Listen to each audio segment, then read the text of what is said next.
Olá, alunos e alunas, tudo bem? Que bom estarmos novamente juntos. Já falamos sobre letramento, práticas de leitura e de escrita. Agora abordaremos a questão de letramento e oralidade.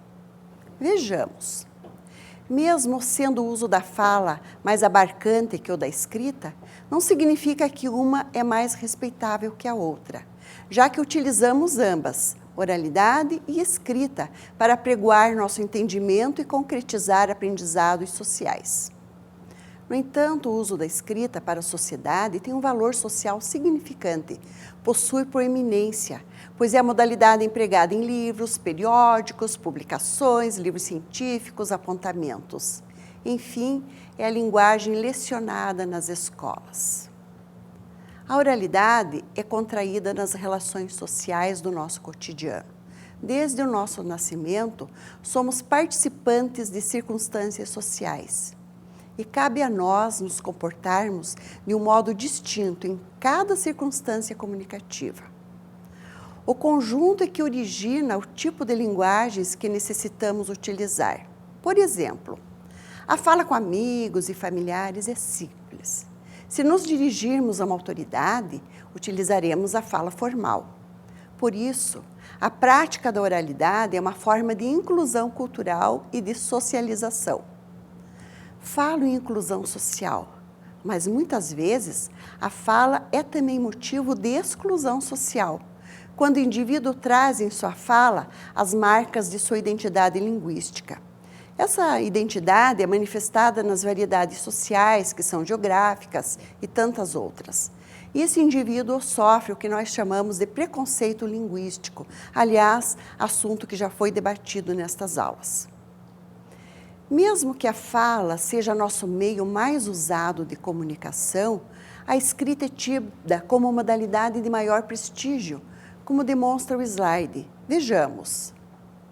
A escrita tem sido vista como de estrutura complicada, formal e contemplativa, enquanto a fala de composição simples ou desestruturada, simples, sólida e condicionada ao contexto.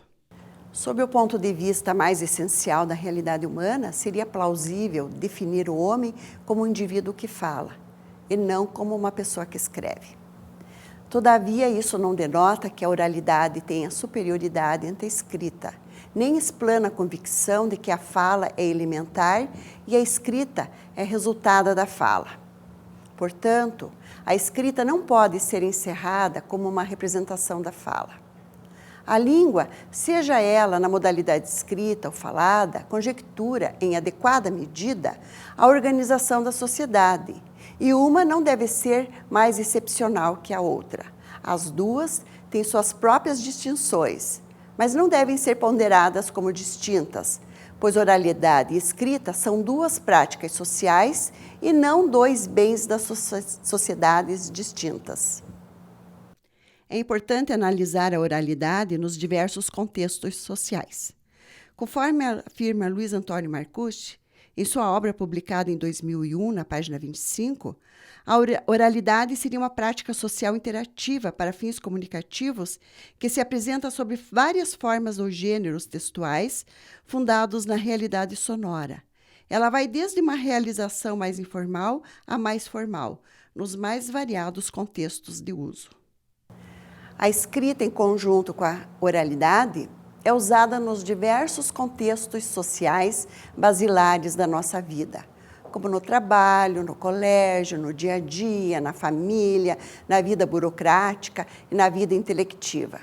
Entretanto, para cada circunstância comunicativa, há desígnios diversificados, tanto em relação à utilização da escrita como da oralidade. São os costumes que fundam a língua e não o oposto. Falar ou se escrever bem não faz com que todos sejam capazes de adequar-se às regras da língua. É importante utilizar adequadamente a língua para produzir um resultado de sentido pretendido numa dada situação. Para entender melhor o universo da oralidade e da escrita, se faz necessário apoiar-se na palavra letramento, conceito que já abordamos em aulas anteriores. De forma rápida, apenas para relembrar, Letramento, de acordo com Magda Soares, é o resultado da ação de ensinar ou de aprender a ler e a escrever. É o estado ou a condição que adquire um grupo social ou um indivíduo como consequência de ter se apropriado da escrita. Diante do exposto, observem acadêmicos que a oralidade e o letramento são duas práticas na sociedade contemporânea. Na investigação dessas duas variedades, constata-se que é impossível desvinculá-las, sem uma referência direta ao papel que letramento e oralidade desempenham nas práticas sociais. A oralidade e o letramento possuem características próprias, mas que não se opõem suficientemente para caracterizá-las como dicotômicas, ou seja, diferentes. Elas devem ser vistas como atividades interativas e complementares no contexto das práticas de usos comunicativos e de gêneros textuais, sociais e culturais, sendo que seus objetivos de uso se apresentam de uma forma diversa e com intensidades variadas em contextos sociais básicos, como, por exemplo, no dia a dia, no trabalho, na família, na escola, na vida burocrática e em atividades intelectuais. A oralidade é constituidora do letramento à medida que, através dela, os sujeitos têm relação direta com a sociedade letrada e suas particularidades, contraindo assim, em sua locução oral, marcas da língua escrita. Em certas categorias sociais, as crianças são letradas, no sentido de terem táticas orais letradas, antes mesmo de serem alfabetizadas. Este fato fica claro quando se observa práticas e bate-papos de crianças e adultos não alfabetizados que apresentam em sua fala palavras e ações características da língua escrita. Roxana Helena Rodrigues Royo, em suas pesquisas, defende que a oralidade é efetiva na composição do letramento durante a infância e que a oralidade é fundante no letramento, já que é a partir do contato via oralidade que a criança compõe sua relação com a escrita. Onde quer que existam seres humanos, existirá entre eles uma linguagem que se caracteriza por ser falada e ouvida. A modalidade oral é tão ativa e natural das sociedades que, das dezenas de milhares empregadas no curso da história do homem, apenas cerca de 106 encontraram-se sob a força da escrita, a ponto de produzirem literatura. Das outras ágrafas, muitas desapareceram, e das cerca de 3.000 existentes, somente cerca de 78 têm escrita. Uma extensa tradição escolar acostumou as pessoas a atentar-se à escrita e a dar menos atenção à fala. Por isso, muita gente pondera que se fala da mesma forma que se escreve. A fala é dessemelhante da escrita e a tentativa de darmos a superioridade para a escrita é um equívoco da educação tradicional que não seguiu ainda essas ocorrências da evolução linguística, como defende Luiz Antônio Marcucci.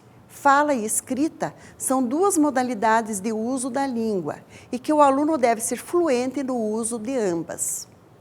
Reiteramos que não é papel da escola ensinar o aluno a falar. Isso é algo que a criança aprende muito antes da idade escolar.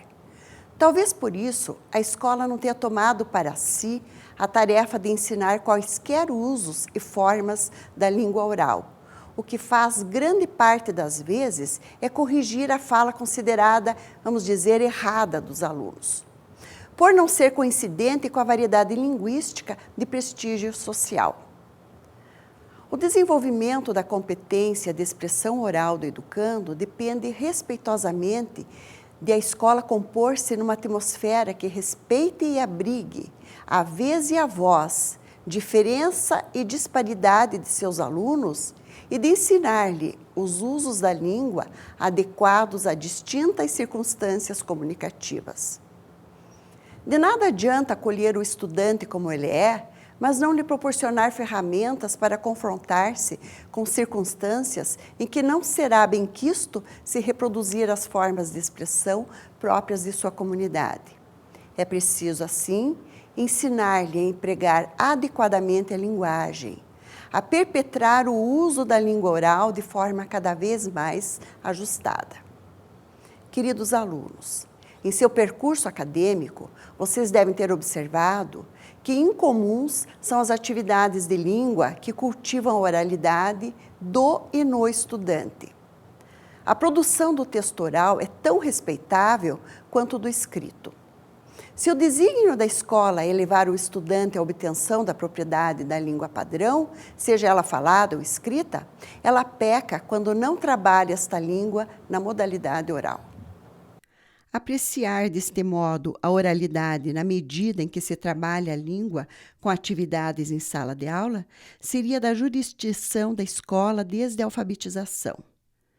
Durante esse processo, confia-se que, além do contato com o escrito, que é a ocupação básica da escola, atividades que explorem a produção e a prática de textos orais necessitariam ser também exercitadas com o mesmo comprometimento pelos docentes alfabetizadores. O papel da escola no processo de obtenção da linguagem não é ensinar o vernáculo, pois este os educandos já trazem consigo ao principiar a escolarização, pois o contraem na rede elementar de relações estabelecidas na família. A função da escola é precisamente desenvolver diferentes multiplicidades que se vão adicionar ao vernáculo básico. A atitude do educador, ao se deparar com marcas da oralidade na escrita do educando, é de corrigi-las como se fosse falha na escrita, e pior, como erro de língua, o que leva ao ajuizamento de que o estudante não consegue escrever, embora a escrita dele tenha se fundamentado na oralidade. Ou seja, ele escreve como fala e escuta dentro de uma sociedade linguística e que a escola não pode aniquilar facilmente de uma hora para outra. Neste ponto, a escola, e em particular o docente de português, deslembra duas coisas respeitáveis. Primeiro, que o educando segue o preceito da fidelidade ensinada desde a alfabetização, escreve como se fala. Segundo, que ele só pode fazer uso daquilo que ele tem, a sua multiplicidade linguística, que normalmente não é acolhida pela escola. O que se busca no ensino de língua portuguesa é que o aluno seja um usuário adequado da linguagem no exercício da cidadania por meio das inúmeras situações sociais que o exercício da cidadania determina e que se depositam fora dos muros da escola.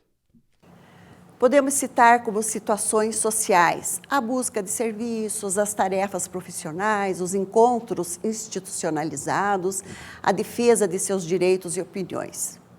Assim fará com que o educando seja fluente na oralidade e na escrita. É desígnio do ensino de língua. Como observamos, acadêmicos, na sociedade letrada, a escrita se sobrepõe à oralidade. Daí todo o processo de alfabetização ser voltado para que o estudante contraia a possessão da escrita. O estudante chega à escola com múltiplos anos de atividade linguística vivenciada na família e na comunidade. E as aulas de língua portuguesa precisariam congregar esses conhecimentos para, a partir deles, avançar com outras atividades de fala, escuta, leitura e escrita. Existe, portanto, a ideia corrente de que não é papel da escola ensinar o aluno a falar. Afinal, isto é algo que a criança aprende muito antes de ingressar na escola, principalmente com a família. Há nessa concepção um erro grave de reduzir a oralidade à fala cotidiana, informal, representada pelos bate-papos e pelas conversas do dia a dia. O fato é que, sob a denominação genérica de linguagem oral, encontram-se diversos gêneros, entrevistas, debates, exposições, diálogos e dramatizações. Em relação a todos eles, o professor tem um papel importante, pois a aprendizagem de procedimentos apropriados de oralidade dificilmente ocorrerá se a escola não tomar para si a tarefa de promovê-la. É um erro considerar oralidade e escrita como excludentes. Entre uma e outra, estabelecem-se tensões criativas recíprocas com dimensões históricas, uma vez que as sociedades com cultura escrita surgiram da tradição oral. E na sociedade atual, o oral e o escrito se cruzam e se entrelaçam constantemente. Portanto, oralidade e escrita devem permear o ensino de língua portuguesa em atividades de prática social. Aliás, assunto que abordaremos na próxima aula. Bons estudos, um grande abraço e até breve.